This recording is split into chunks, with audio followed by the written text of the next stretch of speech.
Olá! Vamos dar continuidade hoje à nossa discussão do capítulo 1 da mercadoria, no qual Marx está tentando pensar o que torna as mercadorias, portanto, os produtos do trabalho humano, equivalentes entre si quando entram no mercado. Marx começa o item 2, intitulado O duplo caráter do trabalho representado nas mercadorias, fazendo um pequeno resumo do que ele discutiu no item 1. Ele vai dizer, inicialmente, a mercadoria apareceu-nos como valor de uso e valor de troca. Mais tarde, mostrou-se que também o trabalho, na medida em que se expressa no valor, já não possui os mesmos traços que lhe cabem como produtor de valores de uso. Portanto, no ato de se converter os produtos do trabalho em mercadoria, fica em enésimo plano os trabalhos concretos, portanto, os trabalhos específicos depositados na mercadoria, e o que passa a valer é aquilo que o Marx vai chamar por trabalho abstrato, a geleia geral de trabalho. Portanto, os tempos de trabalho socialmente necessários que foram incorporados em determinado valor de uso, em determinado produto que vai ser transformado em mercadoria. Marx parte neste item de duas mercadorias básicas, o casaco e o vinho, a fim de demonstrar o que faz dos dois valores de uso de qualidade distinta, uma vez que casaco não é igual a vinho, né? Portanto, eles têm uma qualidade distinta. O que faz de dois valores de uso de qualidade distinta iguais enquanto mercadorias com a mesma expressão de valor. Portanto, ele já começa a abordar aqui como é que trabalhos concretos são reduzidos a trabalho abstrato, a trabalho social geral. Este esforço conduz de imediato ao tratamento por parte de Marx de duas questões intimamente ligadas. De um lado, o processo de trabalho, de outro, o processo de trabalho como produtor de coisas úteis, trabalho útil. É impossível a realização da produção sem um determinado processo de trabalho. Para realizar a produção de qualquer objeto, é necessário que se utilizem ferramentas adequadas, o tempo adequado, o material adequado. Só que, se você não utilizar o material adequado, a ferramenta adequada, você terá um dispêndio a mais de energia física e mental para realizar aquele trabalho. Trabalho útil para o Marx, lembrando mais uma vez, é aquele trabalho que contém o estritamente necessário para ser produzido. Não está em pauta aqui se o indivíduo trabalha com mais rapidez ou com menor rapidez. O que está em pauta, o que está no foco do Marx, é o fato de que, dadas certas condições de produção, é possível se trabalhar, realizar uma mercadoria de uso em um tempo X determinado. Neste momento, portanto, não está colocada na análise do Marx ainda a investigação do trabalho excedente não pago. Portanto, aquele trabalho que vai produzir mais-valia, seja ela a mais-valia absoluta ou a mais-valia relativa.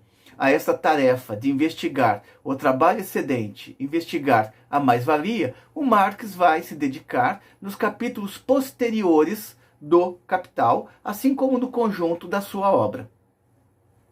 Marx parte, como já dito anteriormente, de duas mercadorias básicas, o casaco e o vinho. Ele vai dizer, o casaco é um valor de uso que satisfaz uma necessidade específica. Para produzi-lo, é necessário um tipo determinado de atividade produtiva, a qual é determinada pela sua finalidade, modo de operar, objeto, meios e resultados. O trabalho, cuja utilidade se representa no valor de uso de seu produto, uma vez que todo produto do trabalho vai cumprir determinadas finalidades que serão descobertas historicamente pelos homens, né? O trabalho cuja utilidade se representa no valor de uso de seu produto ou no fato de que seu produto é um valor de uso, chamaremos aqui trabalho útil. Portanto, o trabalho útil é aquele que vai ser realizado dentro das condições objetivas possíveis, dentro das condições que se abrem no interior de uma sociedade, no momento dado o estágio de desenvolvimento produtivo atingido por aquela sociedade. Ainda que o processo de trabalho se mostre uma necessidade específica, o Marx vai observar que na sociedade capitalista, né, que vai observar que este processo de trabalho ele não se restringe à sociedade capitalista. Toda a sociedade é marcada por um determinado processo de trabalho. O que Marx vai analisar posteriormente é que este processo de trabalho na sociedade capitalista ele está voltado a produzir mais trabalho, a produzir excedente, portanto, a produzir trabalho social não pago. Portanto, é importante observar que a história da humanidade é a história marcada por uma diversidade de processos produtivos, é um desenvolvimento pelo qual você opera também com uma infinidade de processos de trabalho, uma vez que, sendo distintos os valores de uso, isto significa que eles exigirão também processos de trabalho distintos. O que dá um caráter universal a todos os processos de trabalho, segundo Marx, é o fato de que todos eles dependem necessariamente da natureza para serem realizados. Não tem como se realizar a transformação ou a produção, por exemplo, de uma xícara de barro, ou mesmo do casaco, vamos pegar o exemplo do Marx, produzir o casaco, sem utilizar a matéria-prima que vai compor o casaco. E esta matéria-prima só pode ser fornecida pela natureza. Nesse sentido, ele vai dizer no item 2, cada elemento da riqueza material não fornecido pela natureza sempre teve de ser mediada por uma atividade produtiva especial, direcionada a um fim, que adapta matérias naturais específicas a necessidades humanas específicas. Portanto, o homem ele transforma a matéria-prima fornecida pela natureza, ele não muda a natureza desta matéria-prima, mas ele transforma a forma desta matéria-prima. Ele não vai mudar a natureza do barro, mas ele transforma o barro em uma caneca. Ele não vai mudar a natureza do algodão, mas ele vai transformar o algodão em casaco, o que não significa dizer que o casaco deixou de ser de algodão. Como criador de valores de uso, como trabalho útil, o trabalho é, assim, uma condição de existência do homem, independente de todas as formas sociais, eterna necessidade natural de mediação do metabolismo entre o homem e a natureza, e, portanto, da vida humana. Por outras palavras, não tem como se falar em fim do trabalho, uma vez que, independente do modo de produção no qual os indivíduos estão inseridos, eles sempre terão que estabelecer mediações das suas energias físicas e mentais com a natureza. Deste modo, continuou Marx, os valores de uso, os corpos das mercadorias, lembrando que os corpos das mercadorias para o Marx são as propriedades específicas contidas em cada mercadoria, portanto, contido em cada valor de uso.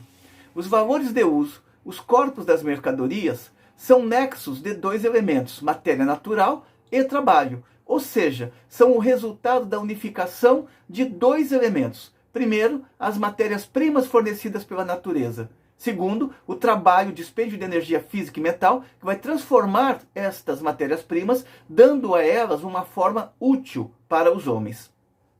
Subtraindo-se a soma total de todos os diferentes trabalhos úteis contidos em um determinado produto do trabalho, exemplificados por Marx no caso do casaco e do linho, o que resta é um substrato material, portanto é uma base material, né, que existe na natureza sem a interferência da atividade humana. Ao produzir, o homem pode apenas alterar a forma das matérias. Ele pode transformar o algodão em fio e de fio em casaco, mas ele não vai mudar a natureza do algodão. Ao produzir, o homem pode apenas alterar a forma das matérias, mas mais ainda, nesse próprio trabalho de formação, ele é constantemente amparado pelas forças da natureza. E por que ele é amparado pelas forças da natureza? Porque ele vai utilizar propriedades da natureza para, por exemplo, moer o trigo.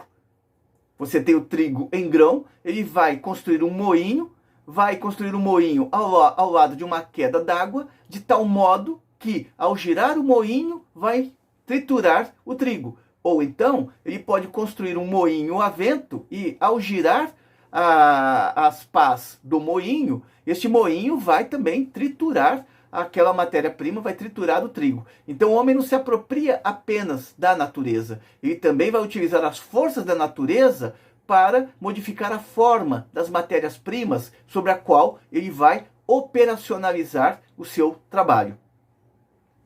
Nesse próprio trabalho de formação, ele é constantemente amparado pelas forças da natureza.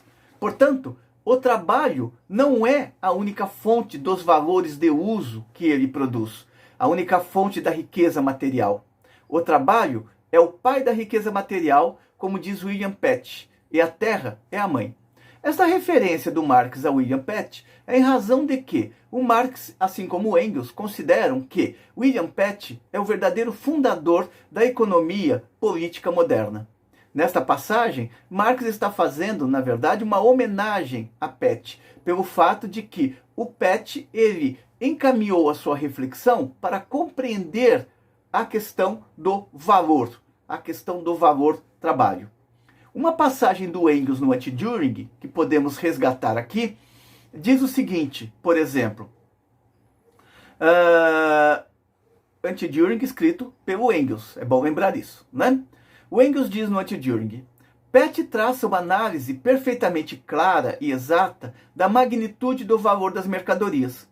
Ao esclarecer a magnitude intuitivamente, primeiro, com a equivalência de metais preciosos e trigo, que encarnam a mesma quantidade de trabalho, pronuncia a primeira e última palavra teórica acerca do valor dos metais preciosos.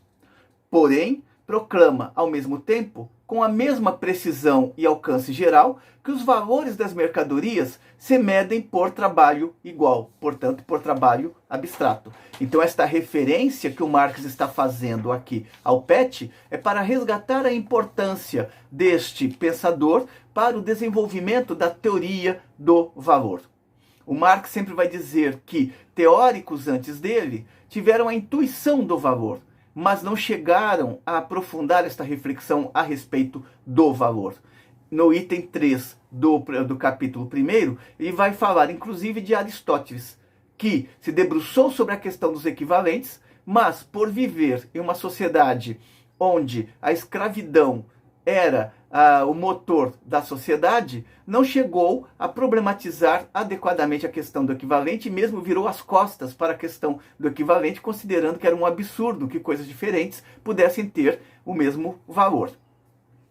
Feito este breve parênteses a respeito de William Pett, né, vamos dar continuidade ao raciocínio que o Marx vai apresentando no item 2 do Capital. E é importante observar que Marx vai passo a passo aprofundando a sua reflexão. Não dá para entender o capítulo 1 pegando apenas o item 2, muito menos entender o capítulo 1 pegando apenas o item 1 e assim por diante. Nesse sentido, o Marx conclui com o reconhecimento de que casaco e linho são valores de uso de qualidades distintas, uma vez que resultam também de processos de trabalho distintos. São resultantes de processos de trabalho diferentes. E é exatamente a diferença de suas qualidades que torna possível converterem-se em mercadorias, uma vez que ninguém troca linho por linho ou casaco por casaco. Ninguém troca algo idêntico, tá certo? Em valor de uso. Não se troca uma caneca amarela por uma caneca amarela igual. Só se troca uma caneca amarela por um produto ou por uma outra caneca que seja distinta. Mas idêntica, isso não é a base para se compreender quanto vale a caneca. É necessário que você tenha o parâmetro de algo distinto para estabelecer o valor daquilo que você está transformando em mercadoria. Outro elemento acrescentado por Marx neste item, na análise, é que a produção de mercadorias só é possível ali onde se atingiu um certo grau de desenvolvimento da divisão social do trabalho, o que é lógico. Porque é somente a partir do momento em que o trabalho começa a ser efetivamente dividido no interior de um agrupamento social que se torna possível a produção do excedente e, portanto, a transformação do excedente em valor de troca, portanto, a transformação do excedente em mercadoria.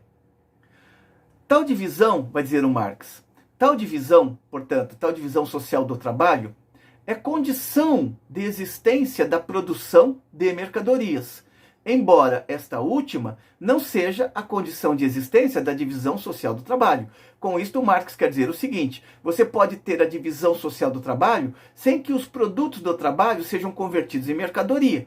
Podem ser consumidos no interior de um mesmo agrupamento social, no interior de uma mesma comunidade de indivíduos, né? Lembrando que comunidade aqui no sentido do Marx é de que ainda não existem as divisões de classe. Na antiga comunidade indiana, o trabalho é socialmente dividido, sem que os produtos se tornem mercadorias. Aqui o Marx está exemplificando a sua afirmação. E ele vai desenvolver muito esta ideia do trabalho sem ser mercadoria em um dos capítulos dos Grundrisse, intitulado Formas que Precedem a Produção Capitalista. É um capítulo que pode ser encontrado em português em uma edição chamada Formações Econômicas Pré-Capitalistas, que contém um longo prefácio do Eric Hobsbawm, um livro que foi publicado há muitos anos atrás pela editora Paz e Terra. Vale lembrar, antecipando aqui a passagem que fecha o item 2, este item 2 do capítulo 1, que o Marx, para o Marx, todo trabalho é, por um lado, dispêndio de força humana de trabalho em sentido fisiológico. E, graças a essa propriedade de trabalho humano igual ou abstrato, ele gera o valor das mercadorias.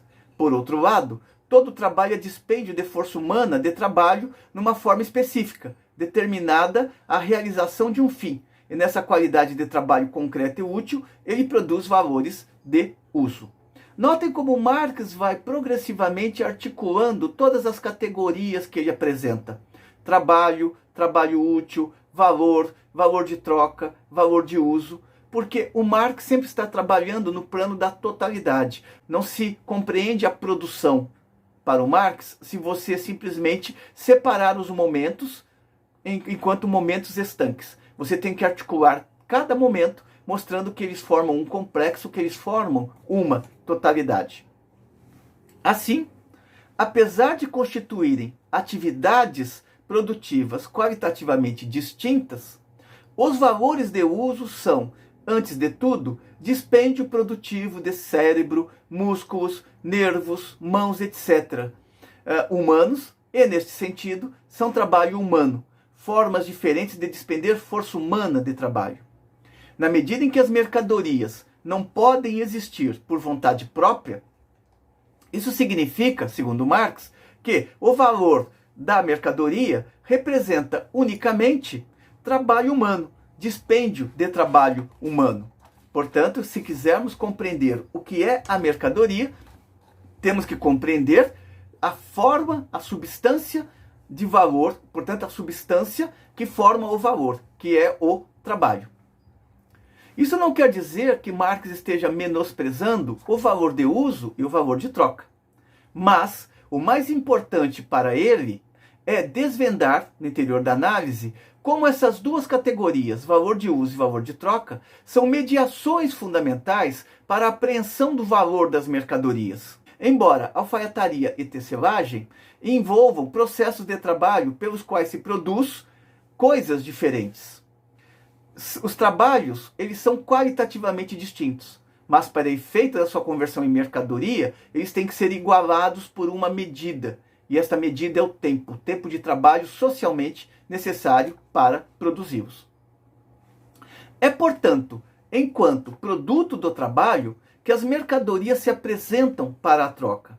E se apresentam enquanto valores de determinada grandeza. Portanto, resultado de dispêndios distintos de força de trabalho, que serão medidos pelo tempo. São resultado do trabalho, mas produzidos em tempos de trabalho distintos. Se você produz, por exemplo, um casaco em meia hora, e você produz os 100 metros de linho em uma hora, significa que para você ter os 100 metros de linho, você vai precisar ceder 2 casacos. Uma vez que 2 casacos vão envolver 1 hora de trabalho. Então você iguala 1 hora a 1 hora. Reforça esta compreensão, Marx reforça esta compreensão ao afirmar: Alfaiataria e tecelagem são elementos formadores dos valores de uso, casaco e linho, precisamente devido às suas diferentes qualidades. Constituem substâncias do valor do casaco e do valor do linho apenas na medida em que se abstrai, ou seja, que se não tenha em consideração suas qualidades específicas. E ambas possuem a mesma qualidade, a qualidade de trabalho humano.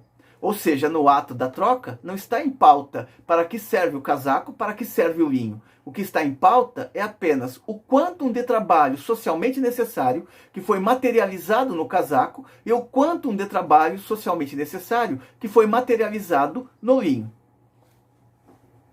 Na análise deste item 2, portanto, o foco do Marx não é o trabalho concreto, os trabalhos específicos que são materializados em um determinado valor de uso. Os trabalhos o foco dele, tá certo? É exatamente pensar o valor.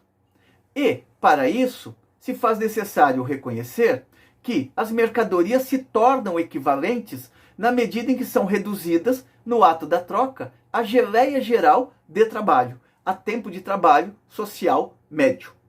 Nas palavras de Marx, abstraindo-se da determinidade da atividade produtiva, ou seja, abstraindo-se das qualidades próprias contidas no valor de uso, e, portanto, do caráter útil do trabalho, resta o fato de que ela, a mercadoria, é um dispêndio de força de trabalho humana.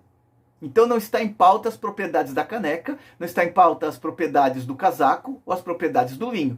O que está em pauta é o quanto de tempo de trabalho socialmente necessário foi preciso materializar no casaco e no linho, assim como na infinidade de mercadorias que existem ou possam existir. Neste ponto da análise, Marx se depara com um aparente problema. Nem todo trabalho na sociedade é trabalho desqualificado, é trabalho simples. Existem trabalhos mais complexos que exigem um certo grau de qualificação. Como estabelecer então o tempo de trabalho social médio que permite a redução dos produtos do trabalho a valores, se certos trabalhos são complexos e certos trabalhos são simples? A resposta do Marx será bastante objetiva. Trabalhos complexos nada mais são do que a síntese de uma multiplicidade de trabalhos simples, desqualificados.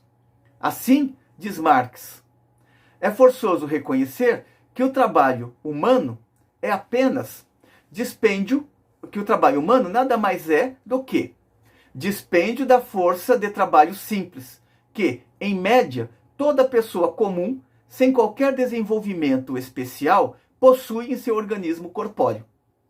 O trabalho simples médio varia seu caráter em diferentes países e épocas culturais, porém é sempre dado em uma sociedade existente. O trabalho mais complexo vale apenas como trabalho simples potenciado, ou, antes, multiplicado, de modo que uma quantidade menor de trabalho complexo é igual a uma quantidade maior de trabalho simples. Desse modo, mesmo que uma mercadoria seja o produto do trabalho mais complexo, seu valor a equipara ao produto do trabalho mais simples. E, desse modo, representa ele próprio uma quantidade determinada de trabalho simples. As diferentes proporções em que os diferentes tipos de trabalho são reduzidos ao trabalho simples, como sua unidade de medida, são determinadas por meio de um processo social que ocorre pelas costas dos produtores. E lhes parecem, assim, ter sido legadas pela tradição. O Marx quer dizer o que com isso? Que os homens fazem estas equiparações entre trabalho simples e complexo, essas equivalências, sem perceberem, no entanto, o que estão fazendo.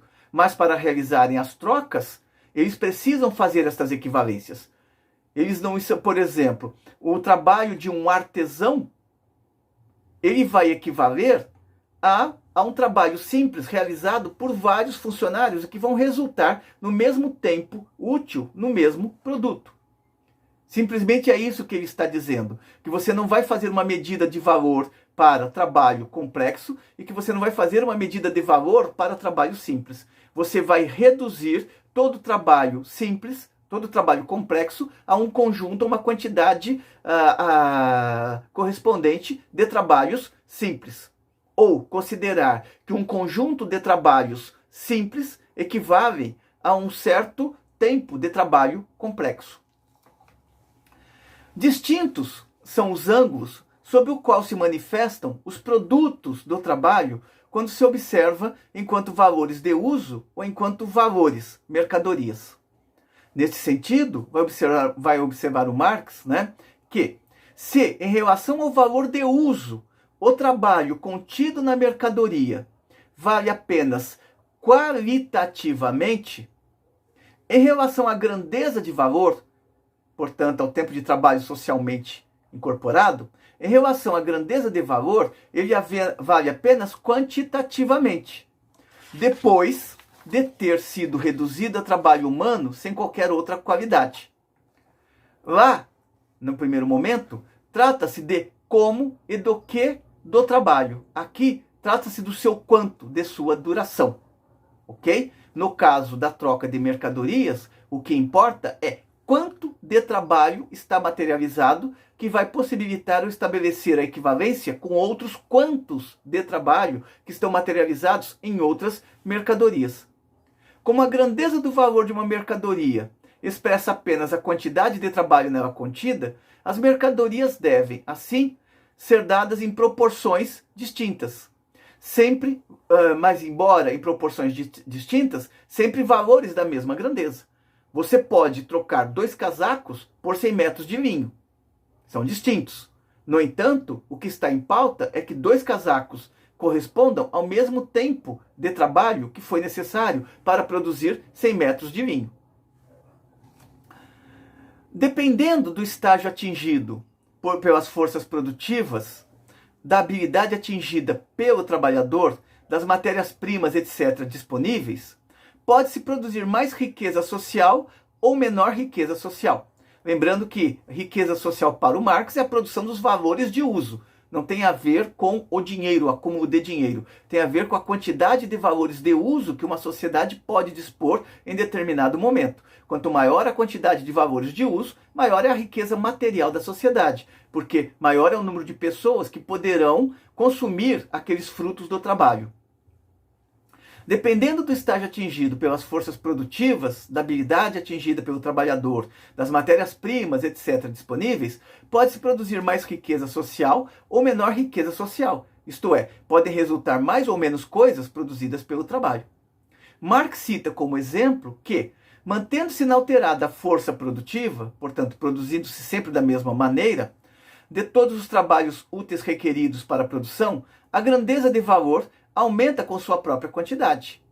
Ou seja, naquele tempo, produzindo da mesma maneira, você vai produzir sempre dentro do mesmo tempo mais mercadorias. A grandeza de valor aumenta no plano da quantidade. Uma quantidade maior de trabalho constitui por si mesma uma maior riqueza material. Porém, destaca Marx, encerrando o item 2, não se deve confundir o aumento da massa da riqueza material, ou seja, a quantidade de valores de uso produzidos pelo trabalho, com a grandeza de valor. Isto é, o tempo de trabalho socialmente necessário materializado em um determinado valor de uso. O valor, ele pode cair, ele pode ser reduzido. Se antes você demorava meia hora para produzir um casaco e novas forças produtivas foram desenvolvidas de tal modo que você produz o casaco em 15 minutos, significa que o casaco vale agora metade do que ele valia antes. Ele contém em 15 minutos, você tem a redução de 30 minutos que eram necessários antes para produzir o valor, agora você tem em 15 minutos. Tá certo? Agora, em 15 minutos, significa que você vai produzir mais casacos ao longo do dia. Significa que você está aumentando a massa de valor, ou seja, a quantidade de valores de uso que estão sendo produzidas ao longo de uma jornada diária de trabalho. Portanto, é importante não confundir massa de valor com a redução do valor da mercadoria. E Marx vai explicar isso, encerrando o item 2, com a seguinte passagem. A força produtiva é sempre a força produtiva do trabalho útil, concreto, e determina apenas o grau de eficácia de uma atividade produtiva adequada a um fim, num dado período de tempo. O trabalho útil se torna, desse modo, uma fonte mais rica ou mais pobre de produtos em proporção direta com o aumento ou a queda de sua força produtiva. Se você tem mais dificuldades de produzir, tá certo? Você vai produzir menos valores de uso. Consequentemente, você vai produzir menos riqueza social. Mas se você desenvolve mais forças produtivas, você vai produzir mais valores de uso, portanto, mais riqueza social. Cresce a massa da riqueza social. Ao contrário, por si mesma, uma mudança da força produtiva não afeta em nada o trabalho representado no valor. Assim, o mesmo trabalho produz, nos mesmos períodos de tempo, sempre a mesma grandeza de valor. Ok? Antes você produzia um casaco em meia hora, é uma grandeza de valor. Você, em meia hora, passou a produzir 2 casacos, que caíram para metade do valor, porque cada um está sendo produzido a cada 15 minutos. No entanto, somando 15 minutos e mais 15 minutos, você continua tendo meia hora. O que muda é apenas a proporção dos valores de uso que foram produzidos, e não o valor, a quantidade de valor que foi produzida. Ok? A quantidade de valor, ou seja, de tempo de trabalho socialmente necessário que foi gasto. Certo? Assim, o mesmo trabalho produz, nos mesmos períodos de tempo, sempre a mesma grandeza de valor, independentemente da variação da força produtiva. Mas ele fornece, no mesmo espaço de tempo, diferentes quantidades de valores de uso. Antes se produzia apenas um casaco, agora 2 casacos. Uma quantidade maior quando a produtividade aumenta e menor quando ela diminui. A mesma variação da força produtiva, que aumenta a fertilidade do trabalho e, com isso, a massa dos valores de uso por ele produzidas, diminui a grandeza de valor, porque você passa a gastar menos tempo para produzir um casaco. Diminui a grandeza de valor dessa massa total aumentada. Você gasta menos tempo produzindo o casaco, mas você vai produzir uma massa maior de valores de uso. A mesma variação da força produtiva, que aumenta a fertilidade do trabalho, e com isso a massa dos valores de uso por ele produzida, diminui a grandeza de valor dessa massa total aumentada ao reduzir a quantidade de tempo de trabalho necessária à sua produção e vice-versa. É bastante complexo, às vezes é difícil assimilar este raciocínio, mas ele é bastante simples também. Se você está produzindo em menor tempo, graças a novas forças produtivas, você está produzindo uma massa de valor maior. No entanto, meia hora de valor incorporado antes continuam equivalendo a meia hora de trabalho, a meia hora de valor incorporado quando você produz 2 casacos. Por quê? Porque se antes o valor correspondia a 30 minutos, agora o valor de cada casaco corresponde a 15 minutos. É uma questão de ir assimilando aos poucos esta linguagem do Marx, que nem sempre é simples. É isso para hoje, encerramos aqui o item 2 e futuramente gravaremos o item 3. Espero que tenham gostado. Se gostaram, assinem o nosso canal e deem o retorno, considerações, sugestões, para que possamos melhorar esse trabalho. Obrigado. Até a próxima.